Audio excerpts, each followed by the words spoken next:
The types of fever. Fever isn't just high or low. It also has a shape over time. Whether the temperature stays high all day, swings up and down without ever normalizing, or spikes and then returns fully to normal. They can each point toward a different underlying cause. Today we'll focus on the three most clinically important patterns. First up is continuous, sustained fever.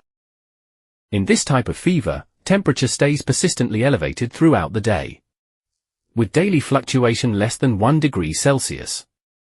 And it never returns fully to normal. Picture it as a flat, high line on a temperature chart, with no real dips. Its classic cause is typhoid fever, but it is also seen in lobar pneumonia, urinary tract infections, and other bacterial infections. Second type is remittent fever. In this fever, temperature fluctuates more than continuous fever. It has bigger daily swings, typically more than 1 degree Celsius. But it still never returns fully to baseline normal. Picture it as a wavy but consistently elevated line, which goes up and down, but never touching the normal temperature line. Its classic cause is infective endocarditis, and many viral infections. This is actually the most common fever pattern seen in real clinical practice overall.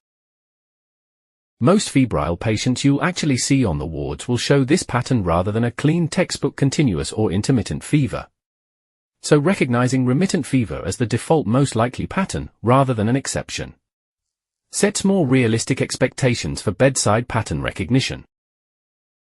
Third type of fever is intermittent fever.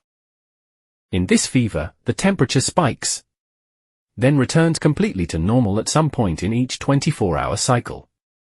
Meaning there are genuine fever-free windows, not just less feverish periods.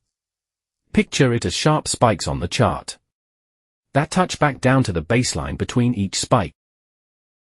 It is further classified by how often the spike recurs. It can be Quotidian, in which fever spikes every 24 hours. Tertian, in which fever spikes every 48 hours, fever on day 1 and day 3, none on day 2. That means fever occurs on alternate days. That means every second day.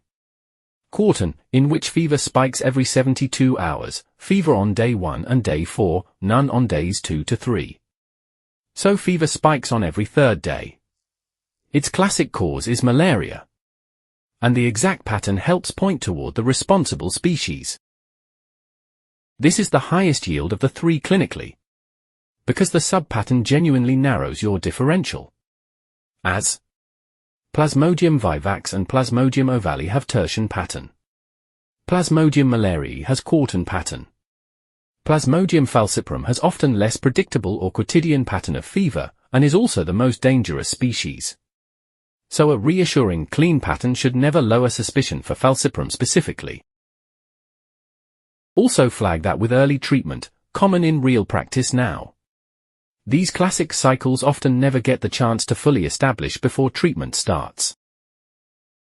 The single question that separates all three at the bedside is simply, does the temperature ever come all the way back down to normal? If the answer is no, then it is a continuous or remittent fever, then we have to check how much it swings. If the answer is yes, then it is intermittent.